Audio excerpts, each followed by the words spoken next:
Directamente. ¿Qué tal, Susana? ¿Cómo estás? Hola, buenos días, Sherezade. Buenos días a todos, buenas tardes, buenas noches para los que no estéis en nuestra misma franja horaria. ¿Qué tal? ¿Qué tal? Oye, muchísimas gracias. Ya te he agradecido, pero de nuevo muchas gracias por venir, porque me imagino que la agenda la tienes tight, tight, tight. Bueno, sí, nada, un placer, hombre. Siempre gusta que a pesar de que una ya va cumpliendo años, siempre hay una primera vez para cosas, ¿no? Es la primera vez en Twitch. Pues oye, mira, bienvenida sea. Eso es, y además es que mucha gente, digamos, de diferentes franjas de edad, es primera vez que vienen a Twitch en este canal, o sea que nada no tiene nada con cumplir años casi. Claro, eso es por la temática en la que te has metido. Te metes en ciencia y bueno, pues hay bastante senior. Mucho joven también, pero hay bastante senior, Claro, ¿no? claro, claro. Entonces, A mí me sorprende cuando, o sea, cuando viene alguien senior que dice, es la primera vez en Twitch, más o menos me lo medio espero, pero cuando viene gente más joven que yo que dice, no, yo es que es la primera vez en Twitch, digo, uy, y yo me siento aquí boomer y no me entero, pero como tú dices, es bueno que siempre haya primeras veces primeras veces, sí. y eso está muy guay también para nosotros, obviamente, para gente que mayoritariamente es joven en el chat, para ver diferentes perfiles, ¿no? También en esta plataforma, Mm. porque obviamente si queremos que represente la ciencia, en concreto en mi canal, pero en muchos otros canales queremos que represente a la gente, pues tendremos que traer a gente representativa de todos los Pues perfiles, ¿no? sí, pues sí, pues sí.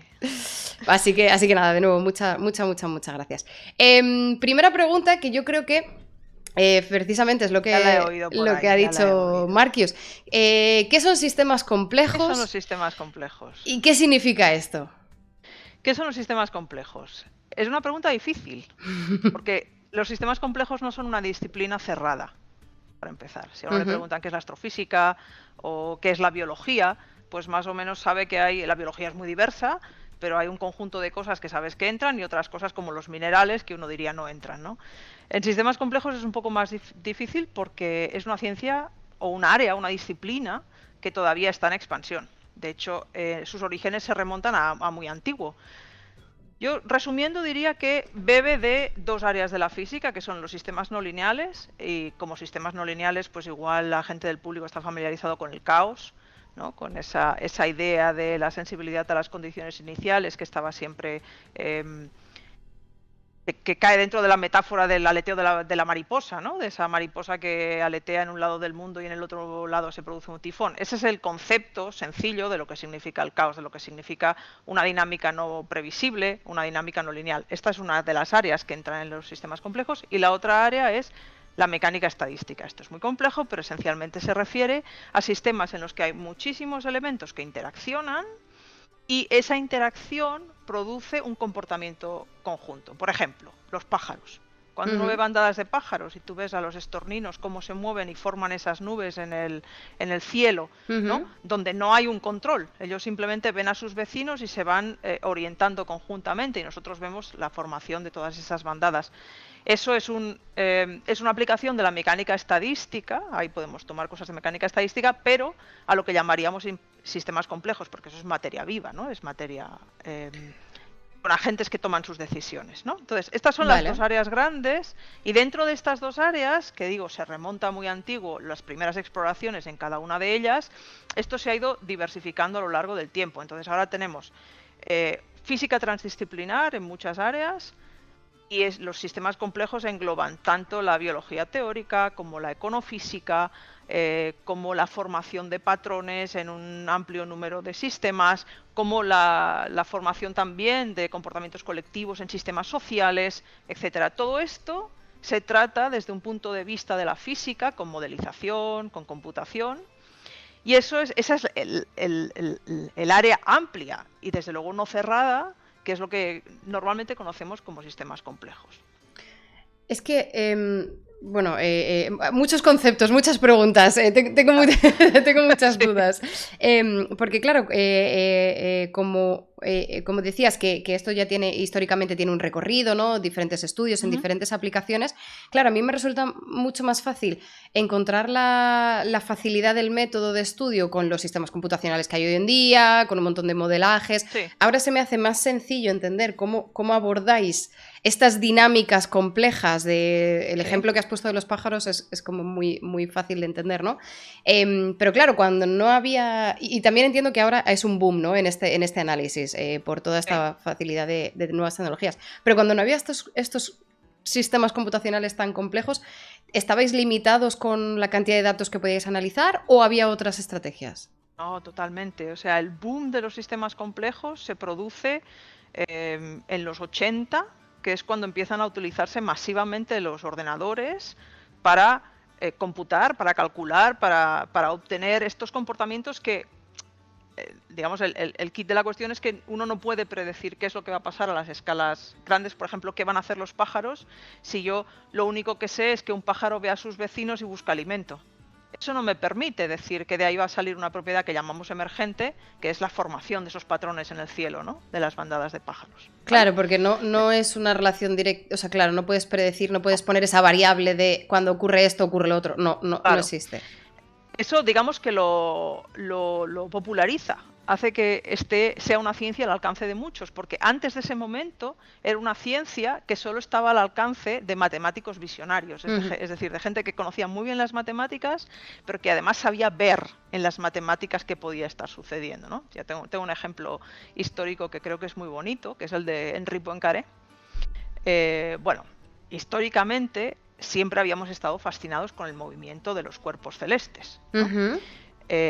Antiguamente, cuando se veía que los planetas tenían este movimiento retrógrado en el cielo, que desde la Tierra parece que vayan hacia adelante y hacia atrás, pues primero se inventaron unas teorías sobre lo que llamaban epiciclos, ¿no? Que eran ciclos sobre ciclos, que hacían como unas flores alrededor del Sol o de la Tierra, ¿no? Y eso permitía más o menos explicar ese movimiento. Eso era una observación de un patrón que intrigaba, ¿no? Pero no había ninguna explicación para él. Entonces llegó Kepler. Kepler tomó los datos de las posiciones que tenía Tycho Brahe, además acumulados durante muchísimo tiempo, y él, a base de analizar esos datos, se dio cuenta de que había unas leyes. Esas leyes eran unas leyes a partir de los datos. O sea, es fenomenal si uno ve los libros de aquella época y lo que ve son páginas y páginas y páginas de medidas empíricas sobre dónde estaba el planeta, la posición sobre el cielo y demás, ¿no? Entonces, con eso, Kepler fue capaz de deducir, pues, por ejemplo, que los planetas se movían en órbitas elípticas. Y alguna de sus leyes, pues, que recorrían áreas iguales en tiempos iguales.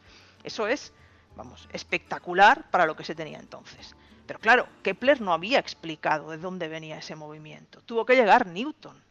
Newton fue quien formuló las leyes de la gravitación universal.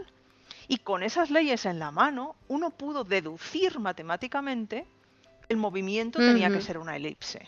Maravilloso. Habían pasado varios siglos desde que empezamos con las observaciones antiguas, ¿no? Bien, eso era para dos cuerpos, pero luego vino el problema de qué sucede si tenemos tres cuerpos. Es decir, en lugar del Sol y la Tierra, por ejemplo, yo quiero calcular el movimiento del Sol y la Tierra, pero cuando está Júpiter o cuando está la Luna, o la Luna, la Tierra y el Sol, ¿no? Pues ese problema no se podía resolver con las matemáticas de la época. Entonces, a mediados del siglo XIX, sobre el 1860 o así, el rey de Suecia propuso un concurso, convocó un concurso, en donde iba a dar un premio muy cuantioso, es como los reyes de ahora, igual. O sea, era una persona que sabía muchas matemáticas, pues lo mismo que vemos ahora, ¿no? en nuestros días. Iba a dar un premio a quien resolviera el problema de los tres cuerpos. Ahí estaba Henri Poincaré, que sabía muchísimo de matemáticas y que dijo, esto lo hago yo. Bueno, pues Poincaré no pudo resolver el problema de los tres cuerpos, porque el problema de los tres cuerpos es caótico y no tiene solución cerrada, es decir, no podemos dar una ecuación como una elipse para la trayectoria, pero descubrió tantas cosas con sus matemáticas que abrió lo que después sería la teoría del caos. El caos determinista en este caso, porque se aplicaba al sistema solar, caos determinista y, bueno, un tipo de caos que se llama no disipativo, ¿no? O sea, hay diferentes tipos de caos. Bueno, disipativo y no disipativo, esencialmente. Si se conserva la energía o no se conserva la energía. Vale. ¿Vale? O sea, ¿en teoría o qué? Básicamente, como digamos, la energía básicamente la pierdes por rozamiento. O sea, tú echas a rodar algo por un plano inclinado y eso se frena porque va rozando con el plano inclinado y pierde energía, ¿vale? Si no tuvieras el rozamiento, eso seguiría indefinidamente moviéndose, ¿vale? Entonces, para los planetas, lo más adecuado es un caos no disipativo. Porque no se pierde. Casi no se pierde energía porque están básicamente en el vacío. Entonces, por eso podemos hacer predicciones a miles de años vista, ¿no? Sobre la posición de las cosas, los eclipses y demás, ¿no? En el caos disipativo no sucede así, pero bueno, ese era el caso particular que teníamos. Poincaré abrió ahí una caja de Pandora de cosas y sus dibujos son, vamos, alucinantes. Lo que él era capaz de visualizar de las matemáticas todavía sin un ordenador. O sea, si uno ve lo que publicó él en aquel momento, son dibujos hechos a mano, ¿no? Con círculos dentro de círculos y órbitas, pues así como muy metidas unas dentro de otras, ¿no? Pero claro, hasta ahí llegábamos. De hecho, el revival del caos y en este caso ya fue caos disipativo, fue cuando se empezó a aplicar al tiempo atmosférico, a la predicción del tiempo. ¿Vale? Ahí ya fue cuando explotó un poco todo este sistema. Explotó, claro, porque ya teníamos unas ecuaciones a la manera de las ecuaciones de Newton, ¿no? Pero para un sistema de circulación atmosférica, digamos, y al simular esas ecuaciones, lo que se vio fue el mismo tipo de comportamiento que en otro contexto análogo había descrito Poincaré.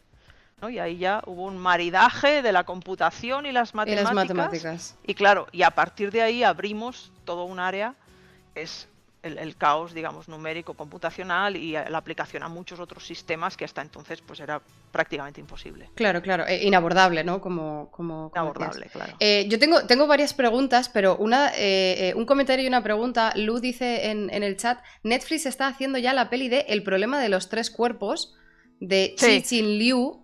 A ver si la estrenan. No lo sabía, pero ¿qué ocurrió con el concurso?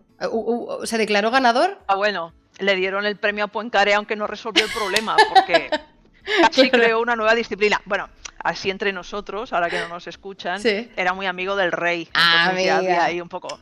Era como el planeta, ¿sabes? Que ya hay un previo que se sabe que tú hazme esto bien y yo tienes probabilidades de voy a crear un concurso. Hazme esto bien que voy a crear un concurso. Bueno, aún así, oye, por impulsar el conocimiento y el uso de las matemáticas le damos el mérito, ¿no? También al rey de Suecia. Interesante. Claro, es que tengo muchas preguntas porque, claro, todas estas cosas, el ejemplo que has visto, ¿no? Predicciones meteorológicas, el movimiento de los astros, el movimiento de las bandadas de pájaros. Claro, todo esto lo entiendo en cuanto a hay algo observable, intentamos desarrollar un modelo, intentamos desarrollar unos análisis predictivos a lo mejor para simplemente comprender el funcionamiento y luego poder aplicarlo de manera predictiva, pero tú tienes muchos trabajos enfocados en evolución. Sí. Eso no lo estamos viendo, eso vemos el efecto, pero no hemos visto... La evolución. Claro, o sea, en procesos evolutivos, en formación de macromoléculas, en diferentes compuestos. ¿Cómo pasas de veo algo, intento darle explicación y desarrollar un modelo que pueda predecir futuros a veo el efecto final e intento desarrollar un modelo que me diga... que me adivine lo que pasó? ¿O cómo encaja esto? Eso es muy complicado. Por eso soy profesional de esto. Llevo 30 años dándole a la historia, ¿no? Eso es lo que conocemos como problemas inversos. A ti te dan el resultado. Y tú tienes que imaginarte, figurarte, cuáles son los mecanismos que producen esa cosa que ves, ¿no? Puedo volver al ejemplo de los pájaros. O sea, tú ves los pájaros y dices, bueno, pues ahora hazme un modelito que sea sencillo, porque un pájaro no está haciendo gran cosa como agente, ¿no? Como agente en un contexto, ¿no? ¿Qué hace el pájaro? De forma que, sin que haya uno que lleve el mapa o que haga coreografía, ¿no? Que organice la coreografía, ¿cómo sale esto que vemos, ¿no? Entonces, esa es la gracia de los que hacemos modelos para sistemas complejos. ¿no? Pero eso implica mucho estudio, por supuesto. No es solo que yo vea el patrón y diga, ay, pues yo me supongo que esto va así. O sea, tienes que aprender sobre ese sistema en concreto, formas de comunicación, cuáles son las interacciones, hasta dónde llegan esas interacciones, cuánto tiempo duran. Entonces, una vez te haces una composición de cuáles son los mecanismos que pueden estar funcionando ahí, pues bueno, el arte luego es también traducirlo a matemáticas, ¿no? Escribir unas ecuaciones que te representen la dinámica de ese sistema. Entonces, estudiar diferentes sistemas complejos te hace encontrar algunos patrones o algunas pautas para que luego puedas conservar y aplicar en otros. Totalmente. Esa es la gracia. Si cada sistema fuera nuevo, distinto, claro, y con sus particularidades, pues sería muy difícil. De hecho, nosotros tenemos una especie de caja de herramientas, ¿no? Donde cuando tú empiezas a estudiar sistemas complejos, empiezas conociendo los sistemas de la física. Yo soy física, entonces en física te enseñan una serie de sistemas que tú aprendes, ¿no? ¿Sabes? Si tengo un sistema cuyas variables se suman, voy a tener distribuciones gaussianas. Si tengo un sistema cuyas variables se multiplican, voy a tener distribuciones log-normales, típicamente, ¿no? O sea, tienes una asociación entre las cosas que pasan con tus elementos y lo que tú esperas ver colectivamente, ¿no? De forma estadística. Y entonces ahí tenemos una serie de procesos y una serie de resultados. Y eso normalmente, o sea, es muy interesante porque de hecho mi investigación está casi toda focalizada en biología. ¿No? Entonces podemos llevar esa formalización a la biología precisamente porque hay propiedades que son transversales, que no son propias de un único sistema, sino que son aplicables a otro sistema. Y además resulta que cuando hay mecanismos que son dominantes, los detalles pequeños no importan. Ah, porque el peso de ese es más fuerte. Claro, o sea, si las moléculas que interaccionan son de un tipo o de otro, pero la interacción es como yo sé que tiene que ser, no importa cuál sea la naturaleza de la molécula. Voy a ver el mismo patrón. Vale, claro. Entonces ahí sí que puedes aplicar. Claro. O sea, si a mí me interesa una proteína concreta, pues tendré que ir a estudiar esa proteína. Pero si quiero ver comportamientos colectivos, muchas veces los detalles microscópicos no importan. Y entonces eso me permite llevar las herramientas de un sistema a otro, claro. Claro. Y luego me imagino que también tienes que ir a lo mejor perfilar el modelo, ¿no? Cuando empiezas a estudiar un modelo nuevo, ¿no? Coges unos patrones, coges unas distribuciones, como tú dices, la caja de herramientas, lo aplicas y a lo mejor luego tienes que hacer algún ajustillo, claro, ¿no? Que hacer ajustes, sí. De hecho, efectivamente, con la evolución eso pasa mucho. Yo he trabajado mucho en evolución de virus, de poblaciones de virus, y los virus nunca hacen lo que uno se piensa que van a hacer. La biología es sorprendente porque ahí siempre me gusta contar que nosotros no tenemos intuición para la selección natural. Nos pensamos, como Darwin decía, bueno, replicación, mutación y selección, ¿no? Y uno se piensa que con eso ya se puede predecir el futuro. Predices y entiendes, y no hay nada más lejos de la realidad. Luego tú vas a los sistemas y, o sea, son barrocos, son complejos, tienen muchísimas capas, han aprovechado, han reusado cosas que tenían antes, han encontrado soluciones imaginativas. O sea, a mí me gusta, de hecho, establecer el paralelismo entre la evolución biológica, digamos. Nosotros lo que vemos es una imagen, es una foto finish, ¿no? Es el aquí y ahora. Claro, la evolución ha operado durante miles de millones de años, ¿no? Nosotros no tenemos conciencia de ese tiempo. Y nos parece que lo que sucede aquí y ahora, pues yo que sé, que los humanos están optimizados, que todo está en equilibrio y todo eso, no hay nada más lejos de la realidad. El concepto de hablar de humanos optimizados en evolución es como... Suena raro, ¿no? Pero bueno, tú vas por ahí y la gente dice, claro, pero fíjate, estamos ahí arriba de la pirámide y tal, ¿no? Correcto, somos el culmen. Estamos pasando por una etapa, igual que se ha pasado por tantas otras etapas, ¿no? Entonces me gusta hacer la analogía con la mecánica cuántica, porque nosotros no tenemos experiencia directa de la mecánica cuántica. No la tenemos, así que no tenemos intuición para saber, si cuando nos cuentan estas cosas ahora tan modernas de la computación cuántica, el entrelazamiento cuántico y todo esto, o sea, el que haya leído algo sobre eso dirá que es raro.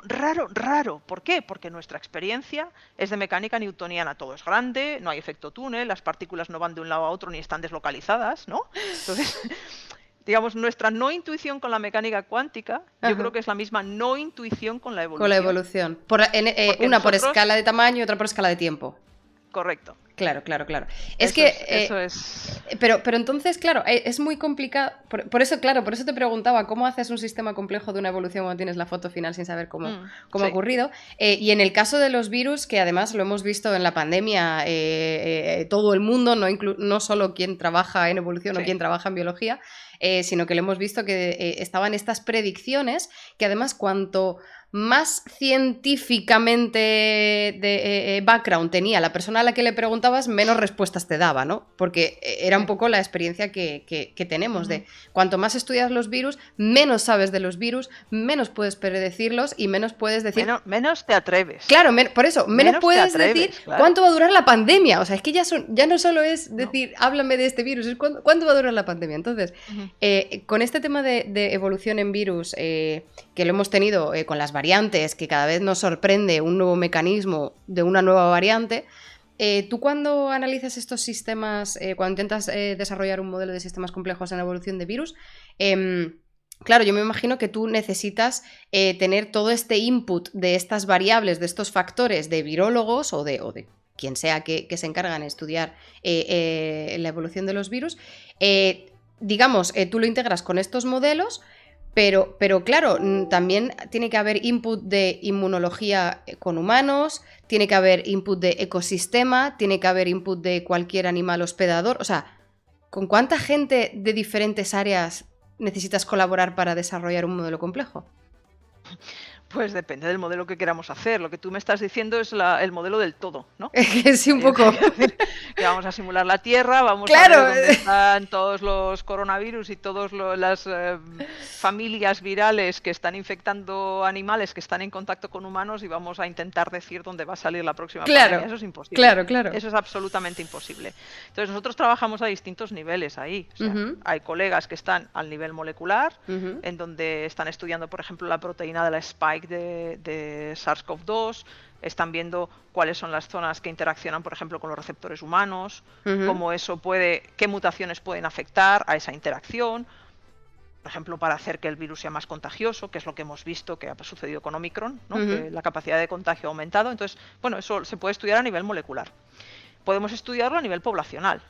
Uno tiene poblaciones de virus o distintas cepas, ¿no? Distintas variantes, strains, que están propagándose a la vez, y algunas pues tienen una ventaja respecto de otras, y ahí tenemos que ir al contexto ecológico, porque la ventaja es si infectas más rápido, no si eres más agresivo. De hecho, un virus más agresivo no tiene ningún sentido evolutivamente en este contexto de COVID, ¿no? Por ejemplo, porque si fuera más agresivo limitaría más su capacidad de propagación, porque si tú causas más síntomas a lo que estás infectando, ese hospedador que estás infectando se queda en su casa. Claro. No sale a propagar el virus. Pero si tú causas infecciones ligeras, tú vas por ahí propagando, entonces estamos ya en el nivel ecológico, competencia entre distintas cepas y cómo una se va imponiendo frente a otra con los distintos rasgos de fenotipo que vaya seleccionando, que se seleccionan a nivel molecular. O sea, que digamos se proponen o suceden a nivel molecular, pero se seleccionan a nivel ecológico. Claro, ¿no? ¿Y si luego le pones la capa de vacunación? Luego le ponemos la capa de epidemiología. Claro, epidemiología. Tenemos una población susceptible, con una cierta distribución en el espacio, con una cierta resistencia a la infección, que puede ser modulada por las vacunas, ¿no? Porque tú tengas una inmunidad que dure tanto o cuanto tiempo, ahí ya, pues claro, hay quien se dedica a hacer estimas de cuál es ese tiempo y de cómo afecta, ¿no? Nosotros hemos trabajado al nivel de epidemiología, porque es un sistema no lineal muy interesante, precisamente, y que todavía funcionaba con modelos del año 1920, la epidemiología. Hostia, pero algunas sociedades de hoy en día poco tienen que ver con las sociedades o los modelos aplicables. Ni con las matemáticas, claro. Ni con los ordenadores de 1920. Entonces eso necesitó una revisión profunda, me imagino. Eso debería haberse revisado, pero no se había hecho tan profundamente como se ha hecho ahora a nivel comunitario, digamos, a nivel de la comunidad que estudia estas cosas con COVID, ¿no? Eso se ha hecho ahora. Y estamos en ello. Fíjate, aquí me gusta traer otra analogía, que es la de precisamente la predicción del tiempo atmosférico. Uno de los mecanismos que es importante en la propagación de epidemias, bueno, que es básico en la propagación de epidemias, es que, como ya hemos oído por activa y por pasiva, la propagación es exponencialmente rápida. Todos nos acordamos de ese R0, ¿no? Ujú. Que nos decía cuántos individuos se infectan a partir de cada uno de los individuos. Eso es una progresión exponencial, porque tú multiplicas en cada ciclo de contagio Ujú. por un número que el problema era que era mayor que 1 y entonces eso explotaba. ¿Vale? Bien. Esa propiedad hace que la propagación epidémica sea muy sensible a los parámetros que yo conozco, por Ujú. ejemplo a R0, o a la movilidad de las personas o a la actitud Claro, que tienen ante la pandemia. Con lo cual la propagación es a corto plazo. Es igual que el tiempo atmosférico, a que nadie se fía de que te digan el tiempo que va a hacer dentro de un mes. ¿Por qué? Porque el tiempo atmosférico es caótico. Tiene sensibilidad a las condiciones iniciales. Si una claro, y mariposa va aletea, evolucionando. claro, ¿cuántos decimos al lunes? Oye, el fin de semana va a ser bueno. Psst, espérate al jueves y Claro, ya si eso decidimos si hacemos la barbacoa dentro o fuera, ¿no? Y esto lo tenemos asumido. ¿Vale? ujú, Eso deberíamos haber asumido, deberíamos asumir con las epidemias. Hay una dificultad en la predicción, entonces nosotros podemos hacer una prospección, decir más o menos qué va a pasar a una semana vista, podemos hacernos una idea, pero además de que el sistema es sensible a esos parámetros, resulta que tenemos la respuesta de la gente. claro, Cuando ya interviene el individuo que puede cambiar la predicción misma, porque si tú lanzas un mensaje de, uy, esto ya, el miércoles tenemos aquí el pico, y la gente dice, pues ya está el pico aquí, yo puedo hacer lo que quiera. No, o sea, el pico se producirá si seguimos en las mismas condiciones en las que estamos ahora. Pero si todo el mundo sale a la calle, el pico no va a ser el miércoles. Y eso sí estamos muy cerca, porque predecir picos es, bueno, es una de las cosas que estuvimos trabajando, en las que estuvimos trabajando durante la pandemia, y eso pues no es posible. ujú. En fin. Tengo dos preguntas.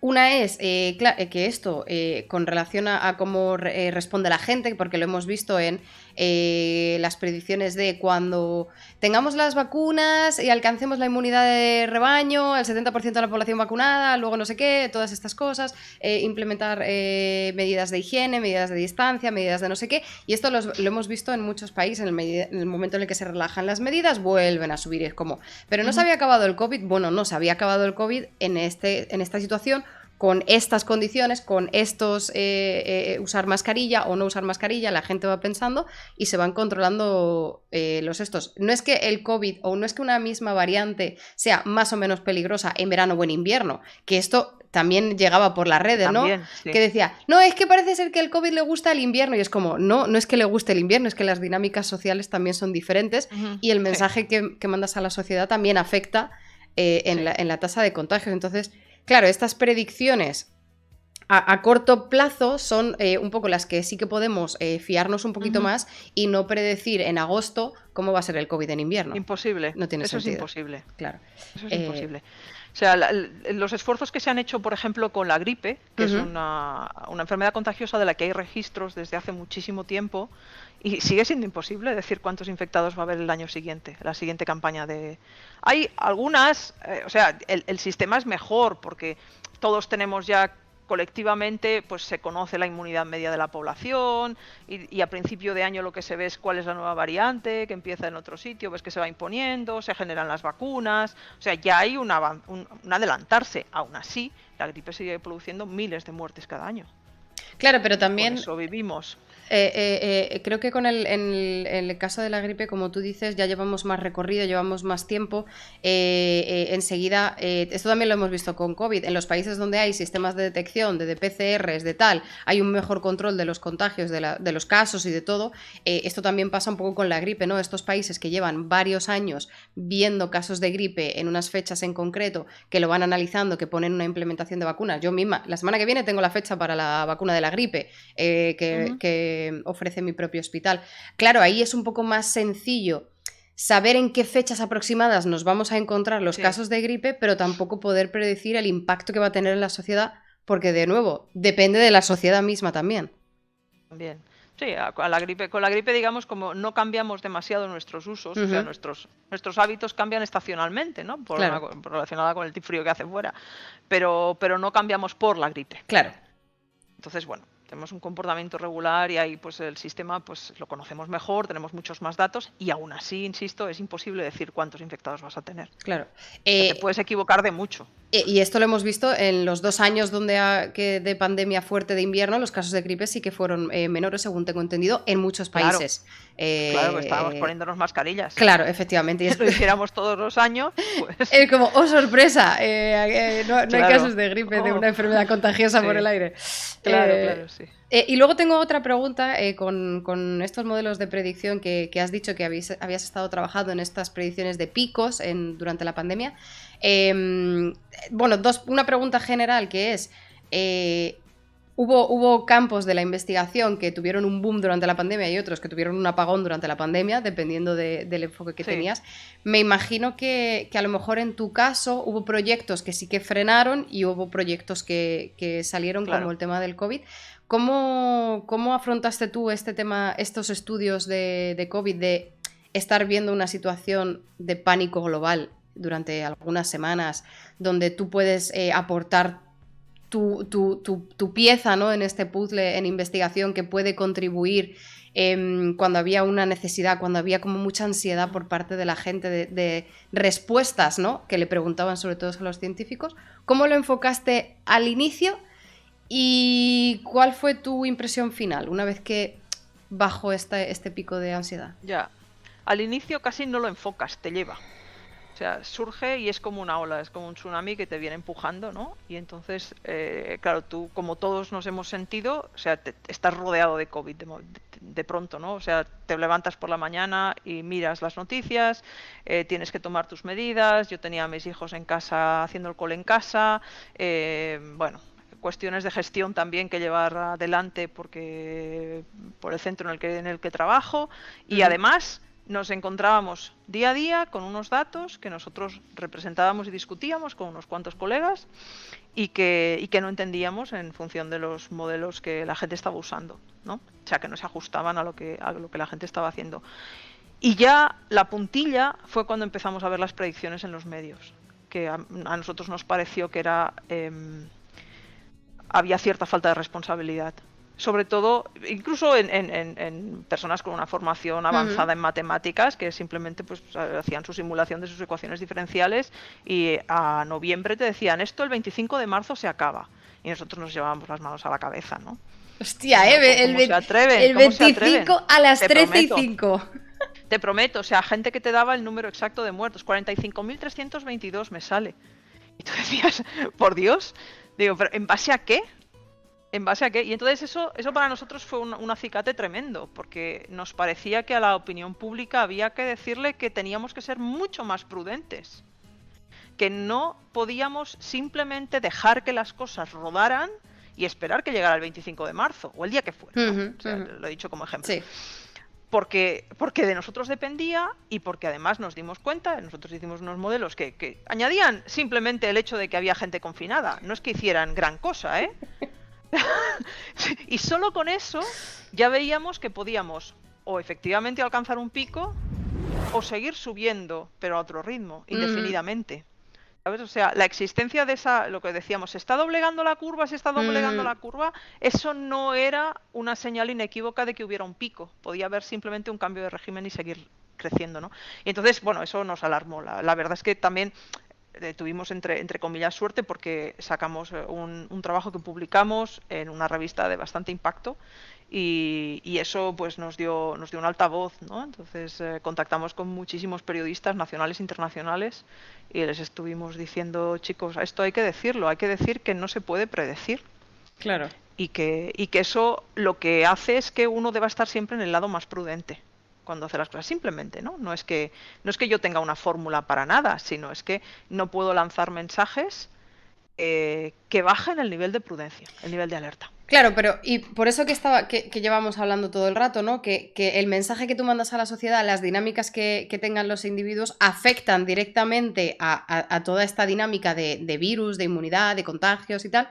Entonces, para determinar la tasa de contagio de una nueva variante, depende de que la gente esté confinada, que la gente lleve mascarillas, que la gente se relaje o no, que la gente se lo tome en serio o no. Entonces, claro, precisamente todo lo que estamos hablando, que son variables que, aunque no encuentres el link directo, que en algunos casos sí, si llevan mascarillas hay menos tasa de contagios, pero hay otras dinámicas que a lo mejor no puedes predecir y que lo hemos estado viendo. Por ejemplo, un movimiento antivacunas muy fuerte en una ciudad hace que ahí haya la tasa de vacunación muchísimo más baja y por lo tanto se cree un reservorio, ¿no?, de virus y de contagios y a lo mejor focos de nuevas variantes que no habías podido incluir en tu análisis, porque tú asumes un 70% de población vacunada.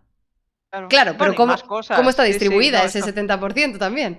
No, eso, claro, efectivamente. O sea, la inmunidad es una historia y la vacunación y la respuesta a la vacunación es una historia.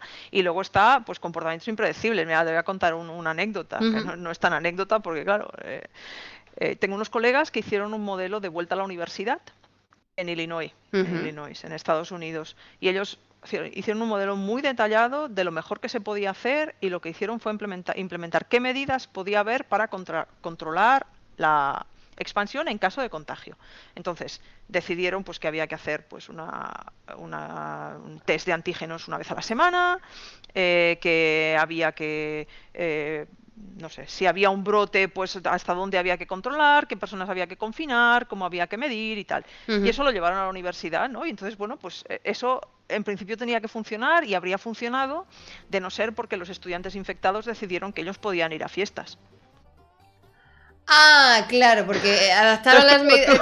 Ya, claro. Claro, tú pones en tu modelo que cuando tengas una infección esa persona va a estar aislada, esa persona decide no aislarse. ¿Qué haces? Adiós el modelo, adiós la predicción, adiós, claro. Los modelos tienen unas asunciones, ¿no? Incluso cuando los haces con todas las variables, porque sepas, claro. Claro, la respuesta humana te puede romper totalmente las expectativas. Me gusta esa frase, la respuesta humana te puede romper todas las expectativas. Es maravillosa. Porque, pero es que lo estamos viendo. O sea, lo que me frustra un poco es que esto lo hemos estado viendo de manera mucho más evidente con la pandemia, porque obviamente nos ha tocado a quien más y a quien menos, pero a todo el mundo. Pero seguimos intentando predecir. Cuando hay una erupción de un volcán, ves a gente en la tele intentando predecir cuándo va a ser la siguiente erupción, cuándo va a frenar, cuándo va tal. Hemos tenido una vulcanóloga aquí en el canal que, aunque no se dedicaba a modelos de predicción, pero estudia volcanes y te decía, es casi imposible predecir cuándo un volcán va a tener erupción. O sea, a pesar de que lo estamos viendo constantemente con COVID, seguimos viendo en la tele y algunas veces en redes estos intentos de predecir. Entiendo que con la pandemia había una demanda mucho más fuerte, ¿no?, de la sociedad, de, oye, mira, es que estamos en una época de incertidumbre y queremos respuestas, y a quien daba respuestas, pues tenía toda la atención. Claro, tenía los 5 minutos de gloria, sí. Fueran inventadas o testeadas o no. Pero sí que es cierto que a lo mejor, a pesar de que ha habido mucha crítica por parte de los científicos de no deis crédito a gente que no tiene formación, o incluso gente que tiene formación. Había gente con formación, ¿eh? Claro, incluso gente con formación. No... Es que no le puedo pedir al público que distinga eso. Claro, efectivamente. Si se lo está diciendo un señor catedrático de matemáticas, ¿por qué alguien tiene que dudar de esa persona, ¿no? Por supuesto. Mira, entramos en un terreno muy resbaladizo ya.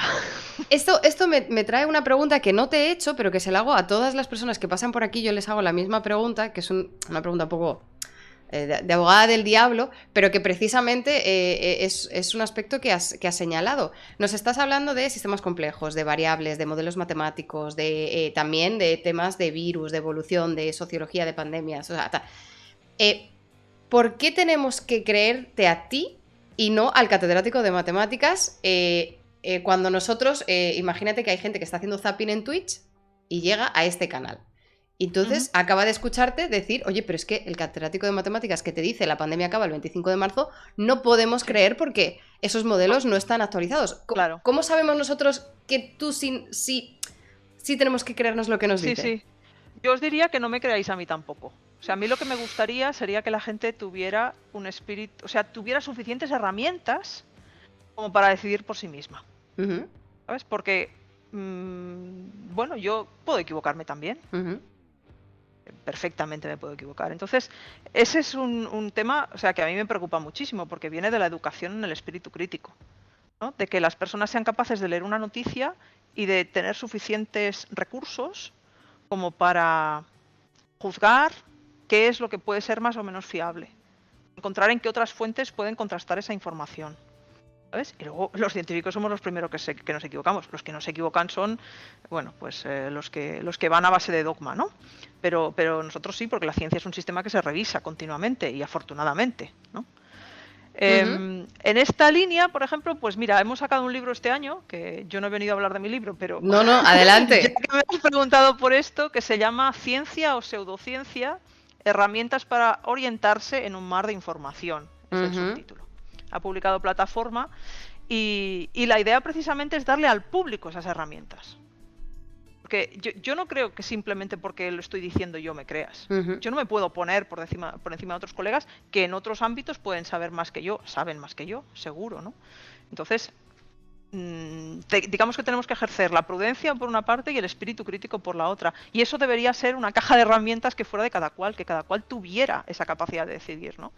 Es lo mismo que, o sea, nos referimos en el libro mucho, por ejemplo, a todas las cuestiones relacionadas con las medicinas alternativas, ¿no? Que no son medicinas como Sí, tales, tremendo. pero que, claro, en un porcentaje de casos funcionan igual que funciona el efecto placebo. Entonces, ¿alguien quiere usar homeopatía? Yo no soy quien para decirle a ese alguien que no use homeopatía porque no funciona, porque igual esa persona, el cuerpo es muy complejo, la interacción entre el sistema inmune, el microbioma, el cerebro, el estado anímico y todas esas cosas todavía se nos escapan, igual a esa persona le funciona como un efecto placebo y le hace un bien. Entonces yo no le puedo decir qué decisión tiene que tomar. Lo que sí que me gustaría es que supiera cuáles son los estudios objetivos que hay sobre cada uno de esos aspectos y que esa persona cuando tome su decisión lo haga de forma informada. Y no en una posición vulnerable, que suele ser el caso de las pseudoterapias. Correcto, Y de las claro. homeopatías. No, es maravilloso. Voy a coger un par de comentarios del chat porque precisamente Ernest dice, me encanta que todos los que vienen dicen, yo no sé nada. O sea, esta pregunta se la hago a todas las personas que vienen por aquí de, ¿por qué tenemos que creerte a ti? Para alguien que no sepa, porque no todos tenemos el contexto de todo el mundo que viene a hablar a ningún sitio. Hay mucha gente que ve a hablar y me dice, no, pero no le creas, es un antivacunas. Digo, pero es que si yo no lo sé, no tengo el juicio. Entonces, todo el mundo que viene por aquí a hablarnos de lo que sea, le hago la misma pregunta y todos contestáis lo mismo. No me creáis a mí, yo me puedo equivocar. Que refleja verdaderamente lo que voy a matizar lo que he dicho. En el caso de las predicciones de la pandemia, cuando nosotros sacamos el trabajo y empezamos a salir en los medios, dejaron de hacerse predicciones. Y nosotros hemos ido a nuestros colegas y les hemos dicho, chavales, mirad esto. Y entonces han dicho, vale, retiro lo dicho. Claro. ¿Sabes? Y a finales de la primera ola, si vosotros seguís los medios, verás que ya no hay predicciones precisas a medio y a largo plazo. O sea, ha habido un efecto. Pero claro, es una cosa discreta en el sentido de que, claro, tú lo ibas viendo en los medios y dejas de verlo. Entonces, en ese sentido, yo te puedo decir que nosotros teníamos razón. Sí. ¿Vale? No, otra cosa, pues, claro, pero ha habido un contraste. Correcto. Del trabajo que se había hecho, ¿no? O sea, y nosotros, pues lo haces profesionalmente. Tú dices, mira, que hemos sacado esto, que fijaos en que hay este problema, que este modelo no es bueno, y claro, y a la gente, pues a los científicos por eso tenemos referís y tenemos revisores de los trabajos, porque hay quien puede haberse dado cuenta de algo que tú no has visto. Claro. O decirte, no, es que esto que estás asumiendo es incorrecto. O no has tenido en cuenta esta otra cosa. Eso es. Y te cambia el modelo. Y eso lo hemos hecho en la comunidad. Claro. Y tú has dejado de ver predicciones, pero no te has dado cuenta. Es que. No, es muy interesante porque yo sí que estaba bastante desconectado de las noticias al principio de la pandemia, entonces me enganché un poco más tarde. Pero precisamente a mí lo que me llegaba al grupo de WhatsApp, ¿no? Era las cosas más de. Los virus no existen, es la toxicidad de las células, o sea, este tipo de cosas, ¿no? Que ya me mataba 3 o 4 neuronas cada vez que leía, pero claro, me imagino que al ver esto en la tele de predicciones estadísticas, cuando tú controlas del tema, se te tenía que caer el alma a los pies, o sea, debía ser... Sí, me daba miedo porque pensaba, claro, yo, digamos, de más cercano, pues tenía mi familia cercana, ¿no? Que te llama, oye, Susana, que he visto esto, ¿qué hago? Y tú decías, no, mira, eso así no, eso así, o sea, tal. Pero claro, la inmensa mayoría de la gente No tienen una no sabe ni referencia, siquiera a claro. quién preguntarle, no tiene Claro. un referente, ¿no? Y tiene que contar con sus medios para tomar sus decisiones. Y por eso, Y yo entiendo que es complicadísimo, claro. por supuesto, y también habían dicho algún comentario en el chat que decía, bueno, es que a lo mejor la elección de los científicos que accedían a ir a diferentes programas o la agenda de contactos que tienen esos programas de científicos, o sea, obviamente había, y esto lo hemos visto en la pandemia, había una desconexión total de la ciencia que se hace en el día a día y lo que se transmite a la sociedad. Esto lo hemos visto, que había una falta muy grave ahí. Y sí que ha habido mucha iniciativa por parte de científicos y por parte de medios también de intentar cubrir este gap, porque si no lo cubren las pseudociencias, que es lo Claro. peligroso. O sea, es que, fíjate, yo entiendo que el tiempo que dedican muchas personas a transmitir su meme o su bulo o su creencia es desproporcionado con respecto al que puedo dedicar yo, primero a transmitir lo mío, pero segundo a desmentir bulos. ¿No ves que el universo de bulos es infinito? O sea, es que es así, te podrían estar enviando todo el día. Oye, ¿qué he leído esto? ¿Qué he leído lo otro? Dice, pero es que todo es falso, es que no veo una derecha. Yo en WhatsApp no he recibido ni una cosa que sea verdad. Es que Oye, ni WhatsApp. una. Claro, yo no puedo estar todo el día buscando las fuentes y contándose historias documentadas Ujú. a la gente, porque claro, yo antes de mirar algo digo, bueno, yo veo una noticia en los medios. Digo, gran titular. El cáncer de páncreas se resolverá con una nueva medicina que han descubierto en la Universidad de Miskatonic. Dices, perfecto. Entonces tú te vas y dices, vamos a ver qué han descubierto. Entonces te vas al artículo y te dice que en ratas jóvenes, ¿no? Cuando la dieta ha sido no sé qué, hay un Menor porcentaje de 25% más de porcentaje de éxito con un tratamiento experimental. Y tú dices, fenomenal, muy interesante, vamos avanzando pasito a pasito. Pero claro, lo que me llega a los medios dice, oye, voy a ver si meto a mi hijo. No, a tu hijo no lo vas a poder meter porque hasta dentro de 10 años esto no va a tener unos estudios clínicos suponiendo que pase lo que tiene que pasar, los controles que tiene que pasar, ¿no? Claro.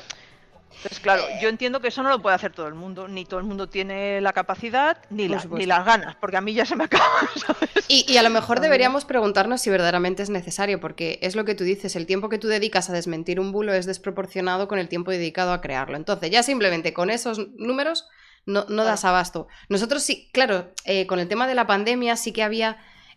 como lo digo, una situación a lo mejor un poco excepcional, ¿no? Había mucha incertidumbre, había mucho miedo y tal, y ahí sí que creo que hubo muchos investigadores que se volcaron a desmentir todos estos bulos. Pero hubo uno de los bulos que a mí ya yo dije, yo me bajo de este carro de desmentir bulos porque no tiene sentido, y era cuando había gente que echaba una naranja, exprimía una naranja en los test de antígenos y daban positivo. Sí, y entonces decían, pero vaya timo, si la naranja da positivo, es como... Señor, tengo que explicarte el pH y siento que tengo que explicarte el mundo desde el principio. O sea, no puedo.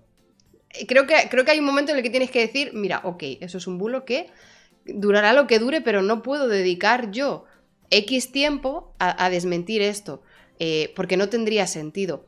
Pero a lo mejor lo bueno de esas cosas, que es un poco el contrapunto, si yo desmiento un bulo en directo, que esto lo hemos hecho muchas veces con el tema de COVID, me ha llegado una noticia de no sé qué, empezamos a tirar y resulta que no hay ni paper ni nada, que es el blog del doctor fulanito. Al hacerlo una vez, a lo mejor ya te hace empezar a poner ese ladrillo de tu pensamiento crítico. De decir, claro, y te da un ejemplo de caso. Claro, ¿cómo busco? ¿No? Efectivamente, vale, yo tengo un anuncio, yo tengo mucha gente que no tiene background de ciencia aquí en la comunidad, que me llega y me dice, el otro día me pasaron una noticia y no tenía link ni al estudio ni nada. Y yo, bien. Ahí estamos. Ahí un poquito. Entonces, claro, al desmentir de vez en cuando algún bulo o compartir las técnicas que tú utilizas para comprobar una información, si es veraz o no, eso sí que ayuda al pensamiento crítico, pero hacerlo tu trabajo de full time, pues a lo mejor no tiene sentido. Claro. Y a veces yo entiendo que a cada persona le puede interesar un aspecto distinto. Por ejemplo, cuando tú tienes que tomar decisiones que están relacionadas con tu bienestar, con tu inversión, con tu salud, con la salud de tus hijos, ahí sí que tienes que esmerarte, digamos, ¿no? En tomar la decisión informada. Hay otras cosas que te puede dar, que te puede ser más indiferente, ¿no? Te pueden estar colando mentiras sobre lo que sucede en un país lejano, ¿no? Y dices, bueno, eso que yo me lo crea o no me lo crea no me afecta directamente, Claro. pero hay muchas cosas que sí, y ahí es donde tenemos que poner el esfuerzo. Claro, claro. Tengo otra pregunta del chat que pusieron sugerencias. Por cierto, eso te iba a decir, en cualquier momento para bebe agua. En el momento en el que te tengas que No. ir, me De avisas hecho, yo quería decir algo sobre la novela del problema de los tres cuerpos, que es otro tema. Ah, sí, pues es Que que lo hemos dejado colgado. te iba a preguntar que la gente me pidió que para los próximos invitados que vinieran, que si podíamos pedir una recomendación literaria. Cultural Literaria. o ya sea en relación a ciencia, divulgación o una película o un documental, cualquier cosa que tú digas, si os interesa aprender sobre... Es que no tiene que ser ni de tu campo si no te interesa. Una recomendación que nos dejes aquí. Algo para que disfrutéis. Sí. Algo para que disfrutéis. Pues si tienes alguna, bueno, te la cogemos. Ahora, así al vuelo, yo te iba a decir que había leído la novela del problema de los tres cuerpos y lo que es obviamente es una adaptación, no quiero hacer ningún spoiler, pero digamos que usa esa idea del caos en los tres cuerpos para crear un universo. ¿No? Y bueno, tengo curiosidad por ver qué es lo que hacen con la serie. Con la serie, sí. La novela es interesante. ¿De quién es la novela? Zichun Lee o algo así. Lo ha escrito una de las personas en el... Es que no me acuerdo del orden de las sílabas tampoco. Vale, lo recogemos después. Zichun Lee, creo que sí. ¿Pero es inspirado en aquel concurso o es histórico? No. Es una cuestión moderna sobre el hecho de que en un sistema de tres cuerpos tienes caos. Vale, perfecto. Pues ahí la tenemos. ¿Qué significa eso? En un planeta o algo. Vale, sin spoilers. Sin spoilers. Vale, tengo más preguntas, o sea, tengo bastantes preguntas. Voy a ir recogiendo alguna. ¿Tú cómo vas de tiempo, Susana? Bien. ¿Bien? ¿Como sí. media horita más? Sí, vamos, si tenéis tiempo, yo ahora mismo que ya que nos hemos puesto, Sherezade, vamos a... Vamos para adelante. Nosotros nos sí. adaptamos a la disponibilidad de quien viene, o sea, que en el momento en el que sea, sin problema dices. Vale, dice...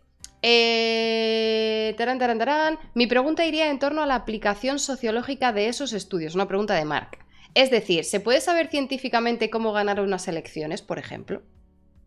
No. Respuesta corta, no. Respuesta larga. Primero la recomendación, leed La Fundación de Asimov. Bien, mira, otra recomendación. Bonus track.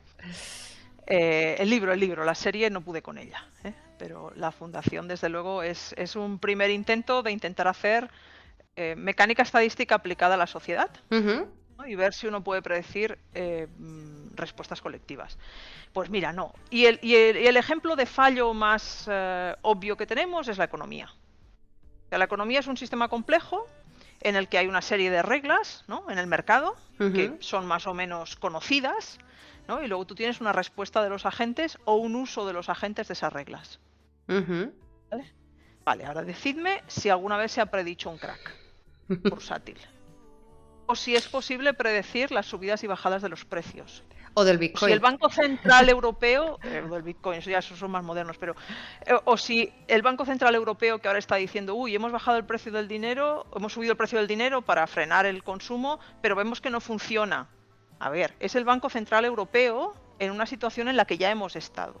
¿Vale? Y son cosas con mecanismos más o menos conocidos. Si no podemos predecir eso, ¿cómo vamos a poder predecir la cuestión de las elecciones? Cuando hay estudios que demuestran que los candidatos más altos son más apreciados por el público, que el público ve más altos a los candidatos a los que va a votar. O sea, hay una cantidad de percepciones subjetivas en nuestro cerebro sobre el mundo exterior que están mediadas por todos los sesgos posibles, desde el sesgo de confirmación, no, yo es que siempre he sido de este color y a mí los de este color, hagan lo que hagan, yo no voy a ver lo que hacen. O sea, en el fútbol, ahora ya porque la cosa va un poco más clara, pero tú preguntabas a dos equipos si era o no era penalti y los soportes de un equipo y del otro veían cosas distintas. O sea, su cerebro de verdad veía cosas distintas, ¿no? Entonces, ante esa incapacidad nuestra incluso para percibir la realidad de forma objetiva, yo creo que no hay mucha esperanza de predicción de dinámicas sociales. Pero bueno, a ver, eso es evolutivo. Eso lo que nos hace es que seamos funcionales, porque nosotros lo que queremos al fin y al cabo es sobrevivir, ¿no? Es decir, si lo miramos desde Sí. el punto de vista de cómo está armado nuestro cerebro para lidiar con el mundo, nosotros no podemos estar atentos a todo, porque nos volveríamos absolutamente locos. Entonces tenemos que ser selectivos, tenemos que ir a lo que nos da una interpretación más o menos correcta o más o menos cuidada para sobrevivir en ese momento, y con eso andamos. Claro, sí, sí. Es que creo que nos tomamos demasiado en serio. Como lo que decíamos, ¿no? Como También. somos el culmen de la evolución, nos pensábamos a lo mejor que somos más de lo que en realidad somos. Vale, pues Marc, corrígenos, creo que Marc ha contestado a tu pregunta. Mira, una pregunta de Flynn dice, ¿se puede medir matemática o estadísticamente cómo evoluciona la estupidez humana? En plan de... porque esto también lo hemos visto hace poco, hace un par de semanas se hizo viral un clip de dos cantantes, que me corrija el chat, creo que eran dos cantantes, dos raperos, en un podcast de un youtuber, donde hablaban de que hay estudios que afirman que los humanos nos vamos a volver cada vez más tontos, que los dedos, que no sé qué dedos se iban a hacer más largos, que el cerebro se iba a encoger porque cada vez lo usamos menos, y que íbamos a acabar encorvados y que íbamos a... Bueno, en plan, un modelo predictivo de evolución humana porque se asentaba en que cada vez usábamos menos cerebro porque ya no estábamos en la pradera cazando búfalos. Bueno, por ahí va. Cuántas cosas interesantes que hay en relación a esa pregunta. Primero, no olvidemos que el 99,99% de todas las especies que han existido se han extinguido. Nuestro destino no será muy diferente de ese, al menos cuando el sol estalle y nos absorba cuando sea una gigante roja. Pero bueno, probablemente pase mucho antes, ¿no? Mucho antes. Lo de que no usamos el cerebro ahora y usamos más otras cosas, o no sé, o sea, yo creo que no, o sea, que el cerebro lo seguimos usando porque el cerebro es un órgano que tiene pues unas funcionalidades, de nuevo, que han sido seleccionadas evolutivamente y están ahí. Entonces, simplemente el hecho de enfrentarte a tu día a día y de recordar todo lo que tienes que recordar y de ir archivando memorias y de recuperar memorias, eso es una fitness de fondo que nuestro cerebro hace y bueno, y que mantenemos. Sí tenemos, bueno, no sé si es un riesgo, tampoco sé decirlo así, tampoco querría decirlo así, porque lo que somos es una sociedad muy especializada. Si ahora nos extinguiéramos, o sea, perderíamos la tecnología porque la tecnología es un conocimiento distribuido. No hay una sola persona que sepa hacer algo en su totalidad. Eso es una diferencia respecto de tiempos anteriores en donde había oficios, pero la gente era más transversal, ¿no? O sea, lo básico para su supervivencia igual sabían hacerlo, ¿no? En una sociedad más rural. Eso sí que es cierto que lo hemos perdido, ¿no? ¿Es eso negativo? Pues no lo sé. Tendremos que verlo. O sea, realmente ahora vemos que pues estamos mucho más dados a una sociedad más virtual, ¿no? Más interactiva con pantallas y estas cosas, que los niños juegan menos en la calle, pero bueno, eso ya en tiempos de Platón ya se decía, estas nuevas generaciones que... ¿Sabes? Entonces, los jóvenes de hoy en día no saben lo que es. Los jóvenes de hoy en día, eso hay que verlo, eso hay que verlo. Yo no lo sé decir, o sea, yo puedo tener mis ideas porque yo he crecido en una generación y uno tiene la impronta de la generación en la que ha crecido, pero no me atrevo a decir que eso vaya a ser necesariamente malo. Que se nos alarguen los dedos para darles al joystick o jugar o sea, o mandar mensajes. Bueno, no sé, o sea, la humanidad durante la mayor parte del tiempo las personas no sabían escribir. Y ahora nosotros durante unas generaciones hemos escrito a mano y ahora vamos a dejar de escribir a mano, ¿no? Y dentro de poco dictaremos. No tendremos ni que escribir los mensajes, ¿no? Bueno, ya lo hacemos, si queremos. Entonces, bueno, estamos pasando muy rápido por la tecnología y yo todavía no sé prever qué efectos puede tener evolutivamente, ¿no? Yo creo que No sé. un poco lo que decías, ¿no? De que no tenemos esta escala temporal, a lo mejor esta perspectiva, nos creemos que la generación anterior es el pasado. O sea, solamente, o sea, nuestros padres son el pasado evolutivo y es como, no, perdona, esto evolutivamente llevamos muchos menos años con la tecnología y con móviles que cazando al búfalo en la tundra. Entonces, claro, esta perspectiva de tiempo, creo que la escala temporal creo que nubla un poco nuestro concepto de evolución y luego un poco también lo que decías, nuestro cerebro está muy especializado en hacer diferentes tareas con diferentes aplicaciones. No quiere decir que hayamos perdido facultades prehistóricas o de hace 200 años. Claro. Simplemente creo que el cerebro lo Sí. que demuestra es esta plasticidad de poder realizar diferentes tareas en diferentes ámbitos con Sí, relativa yo creo que eficacia. debemos distinguir hardware de software aquí. Una cosa es el hardware, es nuestro cerebro, el que llevamos encima, que no es tan fácil modificarlo en pocas generaciones. Y otra cosa es el software, que es que qué le estamos dando a nuestro cerebro para que funcione de una forma u otra. Creo que aquí quizá la parte más importante es cómo se relaciona nuestro cerebro con nuestra percepción del mundo. Es decir, jugar cuando eres niño, hacer actividades físicas, estar al aire libre, relacionarte con el mundo exterior, eso tiene un retorno en la formación de tu cerebro que no es igual si un niño, que es un ser dado al movimiento, está sentado todo el día en un sofá haciendo así en una tele. Claro. ¿Vale? Una vez eres adulto, yo no creo que eso sea tan crítico, pero quizás sí para los niños es importante porque eso construye el cerebro. Y la Claro. propriocepción es un sentido que necesitamos desarrollar correctamente para nuestra funcionalidad adulta, ¿no? Entonces, eso sí que es supuesto. así. Pero bueno, a ver, de eso Pero, no me atrevo a... en el contexto eso también va cambiando, porque yo recuerdo que cuando yo era pequeña tampoco estaba especialmente bien visto tirarte 8 horas leyendo en la habitación. Y no eran pantallas, era simplemente estás quieto, sin hacer nada, sin relacionarte y en la misma postura y perjudicándote la espalda y con mala luz, por lo tanto te perjudicaban la vista. O sea, que en el contexto diferente, la falta de actividad yo creo que en el contexto en el que sea es malo y ha sido visto negativamente en las generaciones que yo tengo Una consciencia. especie de una dieta mediterránea, es la sabiduría popular, ¿no? Que uno dice, esto mientras se llevaba bien, oye, esto funcionaba, ¿no? Claro, claro. Sí, eso es, sí. No, me parece súper interesante porque nosotros hablamos de esta teoría evolutiva de cómo iban a ser los humanos, o sea, sin desmerecer y sin criticar a nadie, obviamente era una charla en un podcast que no era de ciencia, que eran 3 personas random hablando de cosas de lo que sea, que además estas 2 personas que hablaban de esta teoría referenciaban que lo habían leído como en una revista o en un estudio. Que digamos que no se lo inventaron, que estaba asentado en alguna fuente, pero de nuevo el criterio propio de poder identificar que estás soportado por evidencias o por pruebas o que no, eso también, claro, es la responsabilidad de cada uno y no siempre alguien que diga algo en la tele le puedes decir, es que eso que dices es una gilipollez. Bueno, a lo mejor lo ha escuchado un catedrático de matemáticas. No, a ver, hay documentación de genes que están sujetos a evolución y a selección en humanos, eso lo sabemos. Claro. O sea, por ejemplo, la relación con los parásitos.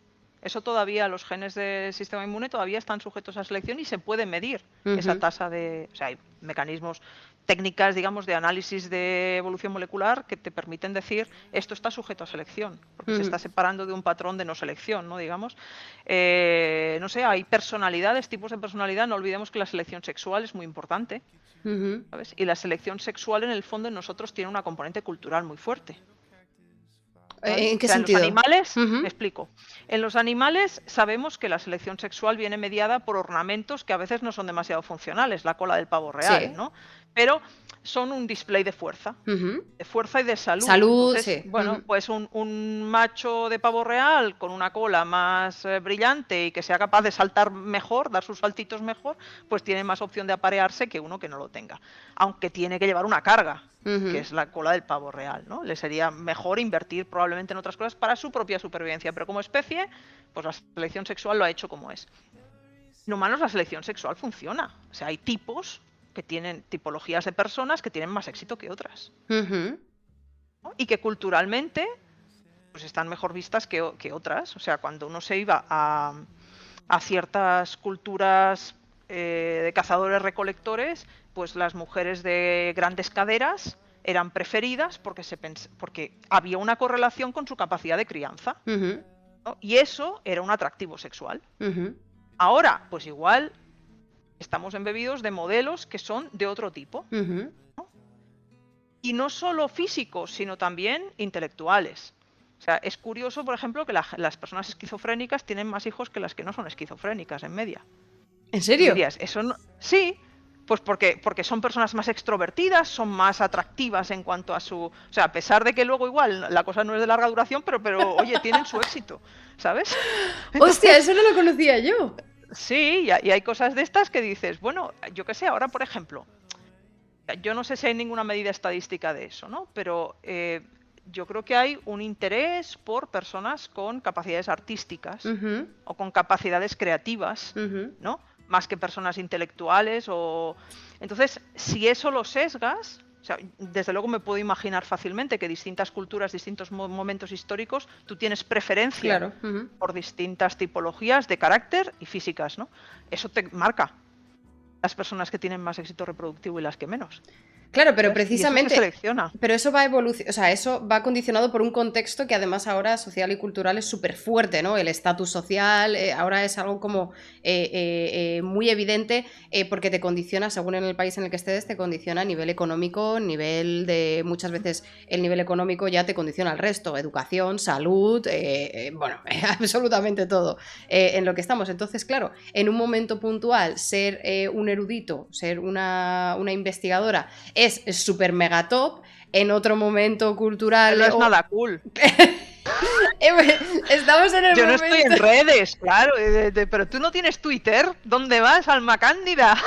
Te vas a comer un colín. Claro, es como, estamos en el momento cultural y en el momento social equivocado para ser investigadoras, claramente. ¿Cuál fue nuestro momento? ¿El momento de Platón, donde Aristóteles ahí los que pensaban eran no, un poco las más... mujeres no, bueno, las claro. mujeres hasta la actualidad nada, hija. Es verdad, es que somos O sea, mujeres, mierda. Todavía claro. no hemos tenido todavía momento cultural. No, es muy reciente, eso es muy reciente.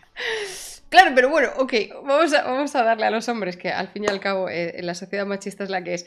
Un hombre atletista, un futbolista, o sea, ahora está en el culmen, ahora está en el top Claro. culturalmente, en muchas sociedades, económicamente, estatus social, popular, o sea, estamos seleccionando la futura especie humana a base de futbolistas, a golpe de balón. Bueno, por suerte no son tantos, ¿no? Entonces, por más que se reproduzcan, pues bueno. Gente, hay que hacerle el favor a la humanidad y darle un impulsito a los listos feos. Por favor, os lo pido para compensar un poco el nivel. No, pero claro, esa selección sexual es muy variable. Entonces, ¿cómo predices esto? No puedes. De nuevo tienes ese cambio, no sé, estético. Por ejemplo, ahora lo estamos viendo, ¿no? Hay un movimiento desde hace ya mucho tiempo contra los modelos, contra los cuerpos que no existen, ¿no? Contra modelos de cierto tipo, y eso, pues bueno, pues ha cambiado y eso nos va cambiando la cabeza. De pronto tú empiezas a mirar de forma distinta, ¿no? A valorar otras cosas y eso sucede socialmente.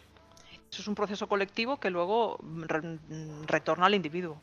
Y por eso lo hemos hablado aquí muchas veces y también hay un montón de movimientos y un montón de gente que reivindica esto, ¿no? Precisamente potenciar referentes inclusivos, cambiar estas imágenes perfectas, porque tiene una retroalimentación muy fuerte de si queremos ver mujeres en ciencia, tenemos que enseñar mujeres en ciencia, si queremos ver un pensamiento crítico, tenemos que enseñar un pensamiento crítico, si queremos que no se centre todo en este modelo imposible, tenemos que enseñar otros modelos posibles y reales, porque es eso, nos estamos retroalimentando constantemente de...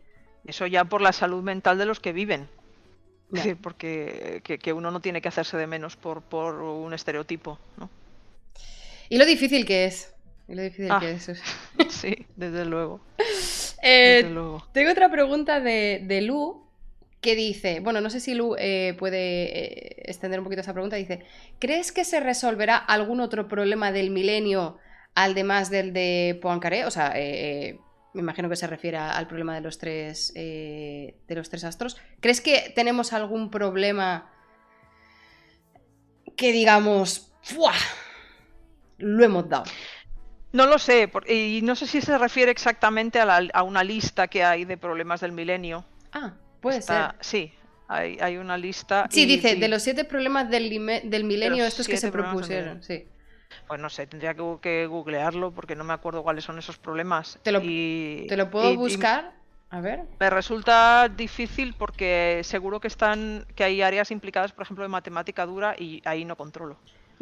Te los leo así de pasada. Vale. Y si te suena alguno, dice, el problema de P frente a NP, la conjetura de Sí, Hodge, la hipótesis de Riemann, la conjetura de Poincaré, de Riemann, sí. Riemann, la Riemann, conjetura perdón. de Poincaré, sí. Las ecuaciones de Navier-Stokes, Navier-Stokes, sí. conjetura de Birch y Swinnerton-Dyer, madre mía, perdón, estoy bucheando Sí. esto. Y la última, Young-Mills y el salto de masa, MASCAP. Sí. No sé suficiente sobre esos campos, porque ahí entras en, yo qué sé, de los que más puedo conocer es las ecuaciones de Navier-Stokes, son las ecuaciones que describen el movimiento de los fluidos, ¿no? Ajá. Entonces los fluidos, y son las que se aplican de hecho al tiempo atmosférico. Ahí tenemos el problema del caos, pero tienen distintos regímenes. Hay un régimen que se conoce como régimen laminar, que es cuando las cosas van suaves, ¿no? Y luego eso, dependiendo de una cantidad que se llama número de Reynolds, pasa a un régimen que es turbulento, que es cuando se empiezan a formar vórtices y todos estos líos que vemos en las fotografías aéreas de la atmósfera o en una cascada, ¿no? Que todo eso se agita. Claro, eso es una dinámica pues caótica, y se están haciendo muchos avances en la descripción estadística del régimen turbulento, por ejemplo, ¿no? Claro, ¿resolver qué significa? Significa, a veces en matemáticas, significa probar que hay una solución y que la solución no es degenerada. ¿Qué significa degenerada en ese contexto? No hay más de una. Vale. Que no hay más de una, que tú das unas ecuaciones, tienes una solución única. A veces a los matemáticos, o sea, resolver esas conjeturas significa demostrar que la solución es única. ¿Vale? Que no significa lo que a los físicos nos gusta, que es que me des X en función de T. ¿No? Que es saber la trayectoria de algo, cómo va a evolucionar, no son cosas distintas. Entonces, no sé, se están haciendo avances, pero no conozco suficiente de las matemáticas necesarias para resolver esos problemas, ¿no? Teníamos el teorema de Fermat, que no había sido resuelto durante siglos, y bueno, pues se resolvió el siglo pasado, ¿no? Entonces, esas cosas, esos encuentros, ¿no? Esos hallazgos suceden. Pero yo creo que tienen muchísimo de serendipia, ¿no? De algo, de tropezar con algo, de dar con un área nueva que te permite vincular cosas que antes no conocías. A mí en matemáticas me fascina y no lo conozco, ¿no? Pero dice, no, es una solución de topología que ahora se ha visto que tiene relación con las ecuaciones algebraicas. Y tú dices, topología entiendo, ecuaciones algebraicas entiendo, la no comunicación no la entiendo y no sé cómo se vinculan de nuevo, ¿no? Entonces, claro, ¿sabes? No puedo decir.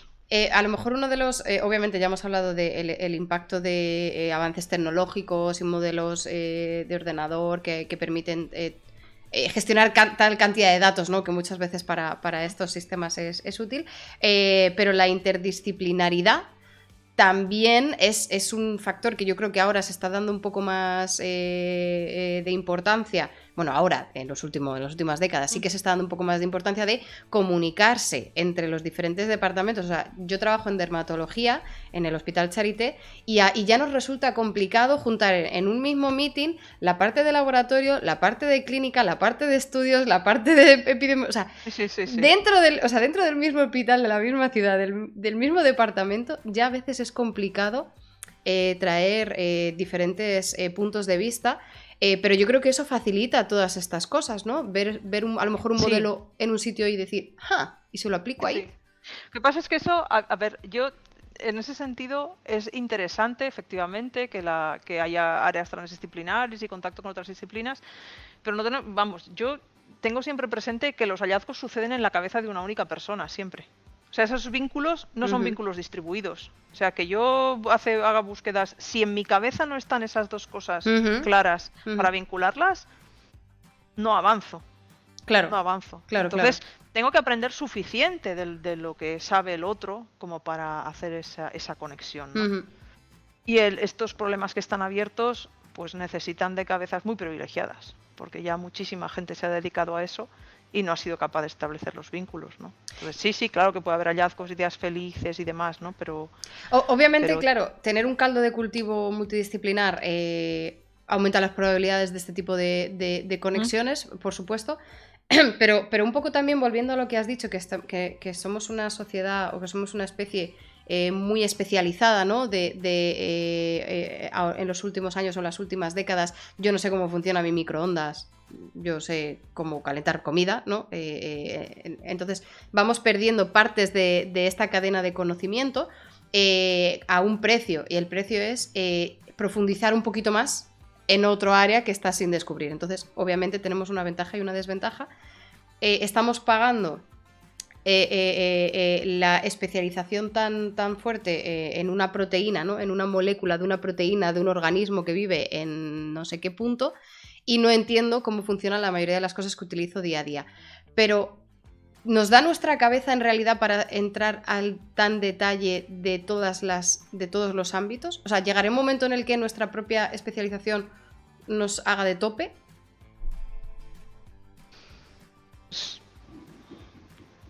Quién sabe, supongo que sí que tenemos un límite, ¿no? En lo que puedes aprender. O sea, tú te pasas la vida estudiando 24 horas al día y tú acumulas la información que se te puede transmitir 24 horas al día toda la vida, pero eso no es infinito, o sea, eso es finito.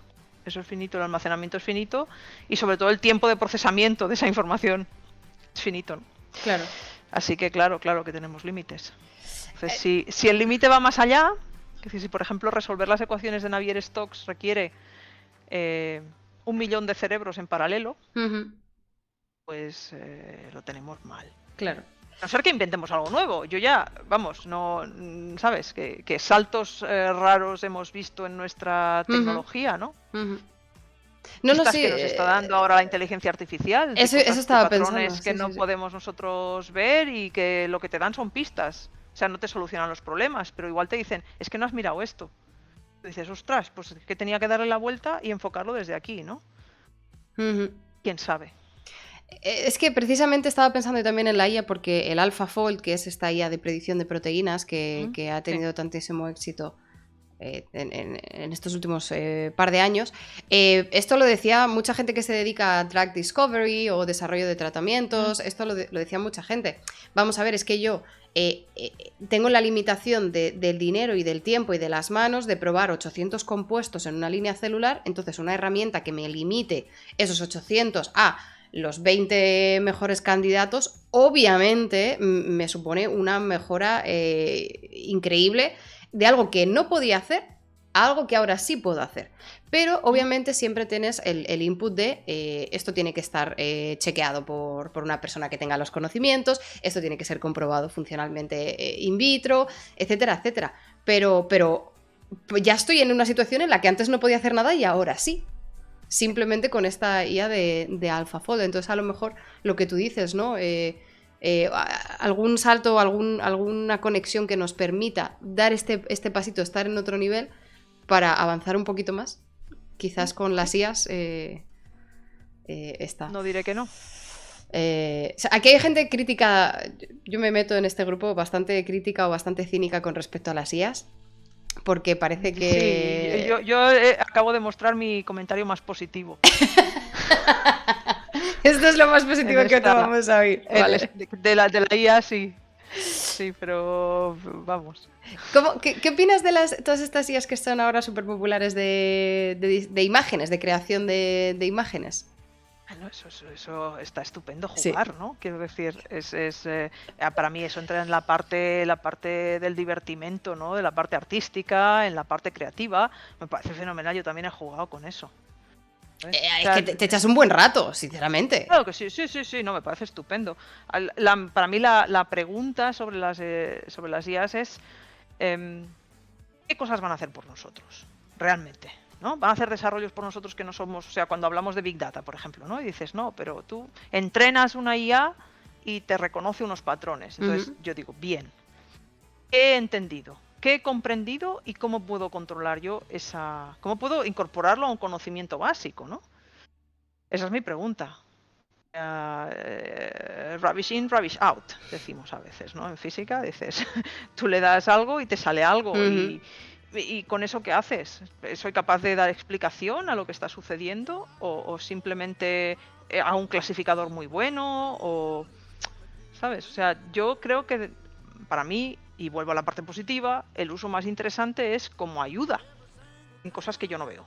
Como un asistente. Pero no como sustitución, por ejemplo, de elaborar modelos basados en hipótesis o de saber cuáles son los mecanismos que están funcionando o demás, porque ahora también pasa que tú tienes, bueno, pues ¿sabes qué? Voy a coger, en lugar de hacer modelos de coger las ecuaciones de Navier-Stokes para simular el tiempo atmosférico, voy a coger todos los datos que tengo de las estaciones meteorológicas y voy a entrenar una IA que me diga qué tiempo va a hacer mañana. Eso podría hacerlo, ¿no? Como sustitución.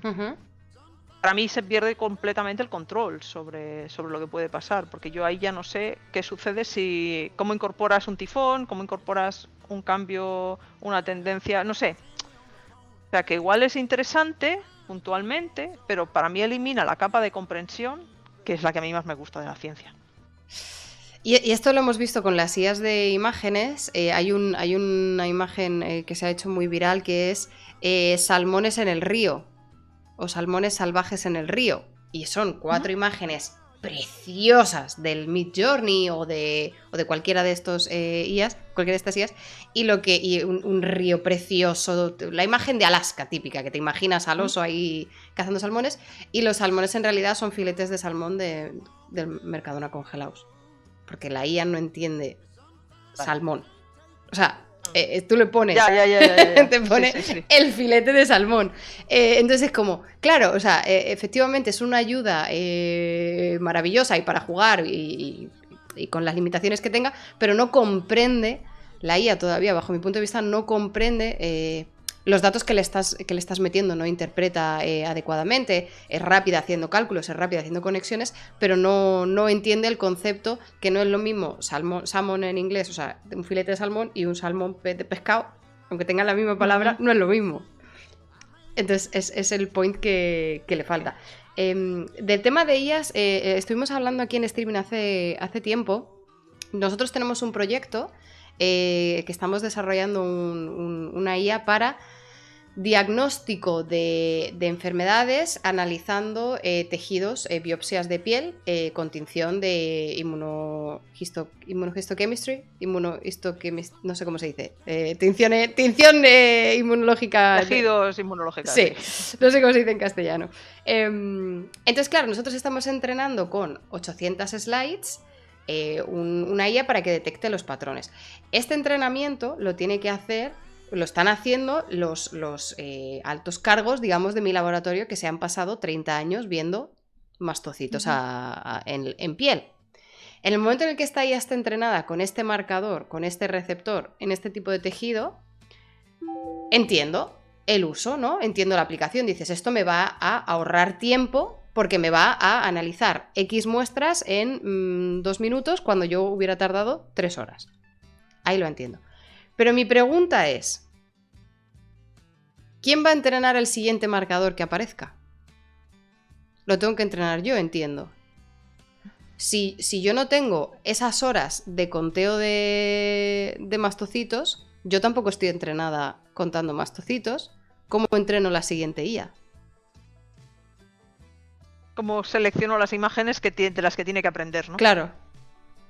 Esa es la pregunta que yo tenía el otro día, que creo que no terminamos de responder, precisamente por eso, porque no comprende. O sea, la IA le das los datos, pero no comprende lo que yo le estoy diciendo. No se queda con el concepto de un mastocito. Entonces, ¿quién va a entrenar la siguiente? Las futuras IAs, ¿quién las van a entrenar? Esa es mi pregunta. No tengo respuesta. Me gusta porque creo que había un boom de IAs y creo que hay que ajustar expectativas, sinceramente. O sea, sin ninguna actitud. Hay que verlo, ¿no? Esto es como el uso de pantallas en la juventud. Quiero decir, igual estamos sesgados también por la educación que hemos tenido y por, de nuevo, ponernos arriba, ¿no? En cuanto a las capacidades que tenemos. Mira, hay algo que no tienen las IAs y que creo que es fundamental para cómo interpretamos el mundo, que es el embodiment, lo que se llama en inglés embodiment, que es el hecho de que tú vives en un cuerpo. Y ese cuerpo filtra todos tus estímulos, o sea, todo lo que recibes, toda la información que recibes está filtrado por tus sentidos y por tu relación física, ¿no? Por el hecho de que tú tienes un cuerpo en el que te mueves. Eso no se ha considerado siempre con la importancia que tiene. Realmente tú no puedes construir un cerebro como el nuestro fuera de un cuerpo como el nuestro. Claro, por el hardware, en base hardware, que no, claro, le faltan conexiones. Claro, o sea, ¿cómo te relacionas tú con el mundo? La percepción de las distancias, los objetos, lo que es sensato, lo que no, lo que es sensato que un trozo de salmón salte en un río, no. ¿Por qué? Pero porque tienes una experiencia de eso y esa experiencia está construida a lo largo de una relación entre tus sentidos y el mundo exterior, que tu cuerpo procesa, que tu cerebro procesa, ¿no? Así que no sé si es posible hacer una IA totalmente funcional en ausencia de una relación de esa IA con el mundo exterior. Ujú. Claro, es que... Ahí lo dejo. No, no, da para pensar, da para pensar. Sí. Tengo otras dos preguntitas. Creo Venga, vamos que... a ver si Creo que vamos cerrando con esto sí, ya, sí, si sí, sí, te sí, sí. parece. Una es muy cortita que dice... una herramienta interesante, Flynn hacía una reflexión cuando hablábamos de qué referentes vemos en los medios, ¿no? O qué referentes podemos encontrar si nos fiamos de lo que nos dicen, si nos fiamos de los que nos cuentan. Y una de las herramientas que propone Flynn en este manual de pensamiento crítico es saber quién está financiando al científico, ¿no? A lo mejor eso obviamente es un punto porque dice qué interés económico tiene esta persona que nos está intentando contar lo que sea.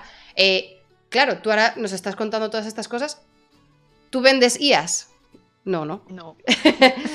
Claro, efectivamente, esa es una buena pregunta, ¿no? Para decir, ¿me estás intentando vender algo? ¿Me estás intentando vender tu app de sistemas complejos? Eso es parte precisamente de lo que creo que es el pensamiento crítico, ¿no? De decir, de saber distinguir quién tiene un interés. En España, por ejemplo, casi toda la ciencia se hace con fondos públicos. A mí nadie me dice que tengo que investigar, nadie. No hay, o sea, sí, sacan bloques de temas que van a ser financiados, ¿no? Pero yo encajo en alguno de esos y siempre he decidido a qué me dedico. Cuando uno mira los artículos científicos, al final siempre hay una disclosure de funding o conflicto de intereses. Conflicto de intereses, ¿no? Si has realizado un estudio sobre que el tabaco es buenísimo para los pulmones y te está financiando Winston, pues entonces tú eso lo tienes que poner, ¿no? En los artículos. Y eso es importante leerlo cuando uno tiene estas dudas. Bueno, en general quizá, ¿no? Sobre todo con estudios que son un poco, que dices, ay, esto, qué raro, ¿no? No sé. El chocolate adelgaza, patrocinado por Nestlé. Claro. O sea, las bondades de esto, de lo otro, efectivamente, ese tipo de cosas, ¿no? Y eso, pues bueno, pues tenemos que tenerlo en cuenta. Quizá el estudio es lícito, pero puede ser sesgado o puede ser parcial, ¿no? Y no estar contándote toda la verdad. Claro. No necesariamente una mentira, pero quizá no toda la verdad, ¿no? Y a veces yo entiendo que esto es súper complicado si no estás muy metido en el tema de investigación que estés leyendo, porque a veces, claro, la ausencia de un estudio indica más, pero es más difícil de ver, ¿no? Si no hay estudios que demuestran las bondades de X, es porque a lo mejor se realizó el estudio patrocinado por esa empresa, dio resultados negativos y se decidió no publicarse. Pero claro, como no está el paper, no puedes encontrar esas evidencias. Y luego también hay otro ejemplo. Nosotros vimos aquí en stream en un paper sobre la paella, que era cuáles son los top... Auténtica, ¿no?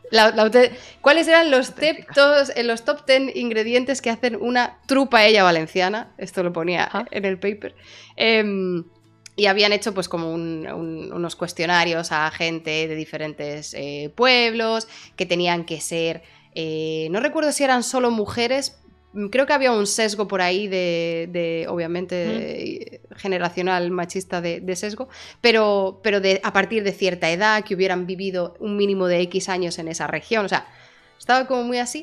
Al final estaba obviamente financiado por, pues no sé si era la Universidad de Valencia o el Instituto de no sé qué, y había gente que decía, claro, pero es que ahí puede haber un interés en defender patrimonio nacional, en defender la gastronomía mediterránea o en defender los cultivos de arroz, la fallera, o sea, a saber. Entonces, claro, incluso aunque te ponga quién está financiando ese proyecto, a veces es difícil desgranar todos los conflictos de intereses o no saber toda la historia. Pero bueno, es sí, un buen eso indicador. También entra un poco en el gusto, ¿no? Quiero decir, a mí me motivan cosas relacionadas con evolución, pues entiendo que hay gente que le motivan cosas relacionadas con su tierra. No necesariamente tiene que ser, tiene que ponerte ya en una posición de llevarte el agua a tu molino, ¿no? ¿Qué quiero decir? Puede ser un estudio social, histórico, con una cierta objetividad, si tú conoces la muestra de gente y conoces cómo se ha hecho, bueno, pues habrá quien diga, esto es auténtica paella valenciana, esto es arroz con cosas. Yo me como el arroz con cosas y con gambas, vamos estupendamente, ¿no? ¿Qué es? ¿Arroz o paella? Sí, me sirve, me la Sí. como, da igual. Pero bueno, pues yo qué sé. O sea, pero sí, lo entiendo, pero tampoco en ese caso. Bueno. Al menos un buen indicador es ir a ese apartado de un paper, eso sí, claro. y que obviamente que no te lo ponen, a lo mejor no te tienen que decir, pues mira, yo es que de pequeño vomité con paella y entonces la odio, o sea, a lo mejor hay cosas que no son relevantes tampoco y que no están recogidas, pero ver el interés económico de quien te está mandando el mensaje, obviamente, es muy, muy, muy, muy lo que quería decir es que puede ser económico y puede ser emocional, porque todos nos movemos por cosas que nos motivan también en ciencia, ¿no? Entonces, yo qué sé, ¿cuánta gente no es médico y no es investigador en medicina porque ha tenido un caso de algo en su familia? ¿No? Pues más motivación más fuerte que esa. Claro. ¿No? Y no por eso le quitas no necesariamente es negativo, ¿no? Claro, que ni no por eso es malo, efectivamente vas a dudar de que trate a sus pacientes de manera mala. Es como pues una motivación personal que te hace a lo mejor intentar tener un poco más de empatía con tus pacientes, pero eso no es algo negativo, es algo, pues, la vida, entiendo. Vale, Lu ha compartido tu libro, bueno, el libro que has mencionado antes de Ciencia o Pseudociencia. Muy bien, muchas gracias, Lu. Así que lo tenéis en el Discord también y lo vamos a pasar por el chat. Y yo creo que además, como has hecho 2 recomendaciones literarias, yo creo que has mega cumplido, porque has dicho la Fundación de Asimov y el problema de los 3 cuerpos. Así que yo creo que te podemos liberar. ¿Quieres lanzar algún último mensaje, alguna última reflexión o comentario? Todavía para escépticos. ¿Por qué creemos en cosas raras? De Michael Shermer. Vamos a apuntarlo. ¿Por qué creemos en cosas raras? ¿Por qué creemos en cosas? O sea, ¿por qué creemos en cosas raras? Ese es el jefe de los escépticos de una asociación, la Asociación de Escépticos de Estados Unidos. Y ahí creo que es muy importante que todos conozcamos cómo nos engaña el cerebro. Y cómo nuestras memorias se reescriben, cómo vinculamos cosas que no estaban vinculadas en nuestra experiencia, pero que nuestro cerebro las ha reescrito y las ha vinculado, cómo se nos condiciona a dar una respuesta. O sea, según cómo te hagan la pregunta, ¿no? A lo mejor. Es que hay cosas muy curiosas, como te hagan la pregunta, por supuesto, pero cosas mucho más sutiles que nosotros pensamos que no nos afectan. Te voy a dar un ejemplo. Un test lingüístico, 2 grupos. A un grupo, o sea, se supone que estos iban a un test lingüístico. A un grupo le hacen completar frases relacionadas con la juventud, encontrar palabras, tal, no sé qué. Y al otro le hacen completar frases relacionadas con la vejez. Lentitud, los problemas médicos y tal. ¿Vale? Los mismos grupos. Esos grupos salen del aula, ya han acabado su test. El test que hizo el de la juventud bajó por las escaleras mayormente y el otro cogió el ascensor. No. O sea, y tú no te has enterado de que te han condicionado. La música que te ponen en las tiendas cuando vas a comprar. O sea, es absolutamente subjetivo. No podemos hacerlo todo consciente, pero es importante que sepamos que existe. Este me lo pongo un asterisco especial para mí porque me interesa. Porque, claro, es que nos venimos demasiado arriba con nuestro cerebro. es que nos creemos demasiado. Cada vez que la gente me dice, no, estoy 100% seguro. Digo, bueno. Eso es simplemente imposible. O sea, no, perdón, tú puedes estar 100% seguro, pero yo no puedo creer 100%. No es como la gente que tiene visiones, que ha tenido experiencias. Si yo no dudo de tu experiencia, yo no dudo de tu visión. Dudo de su existencia fuera de tu cerebro. ¿Sabes? O sea, son cosas distintas. ¿Vale? Es un apunte. Es un mínimo detalle, pero muy importante. También hay que... Sí, claro, porque no estás confrontando al otro, no le estás llamando ni mentiroso, ni como te dicen, ¿qué dices? ¿Que estoy loca? No, a mí me pasa lo mismo, ¿no? Entonces... me parece maravilloso. En el libro, yo escribí un capítulo del libro este de Ciencia o Pseudociencia, y al final hay una lista de libros también, que creo que está el de Shermer y hay algunos otros sobre estas historias, porque mi capítulo era precisamente sobre cómo nos engaña el cerebro, lo anuméricos que somos, nuestra dificultad para comprender los números y demás. Oye, pues maravilloso, gente, Así un que ahí montón os lo dejo. de recomendaciones. Pues nada, Susana, oye, muchísimas gracias por haber estado aquí el rato con nosotros. Yo he Nada, aprendido un estupendo. montón, me lo he pasado súper bien, que son los dos requisitos que siempre tengo, así que súper cumplido. Espero que hayas estado a gusto. Sí, sí, vamos, yo es que cuando me pongo a hablar, o sea, me cuesta hacer el hueco en la agenda, pero luego cuando hablamos de estas cosas, la verdad es que me divierto yo también mucho. Me gusta mucho más siempre que veo al público y siempre que tengo al público en la sala. Eso también os tengo que decir, ¿no? Porque Claro.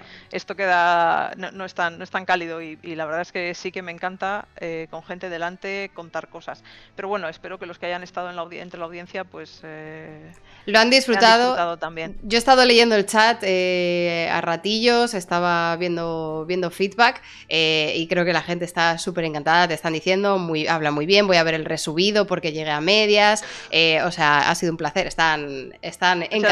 gracias. Así que Estupendo. te transmito todo su agradecimiento por parte del chat y estamos en contacto para lo que necesites. Estupendo, Sherezade. Igualmente. Un Venga, abrazo, mucho éxito. un besito, chao, Adiós. chao.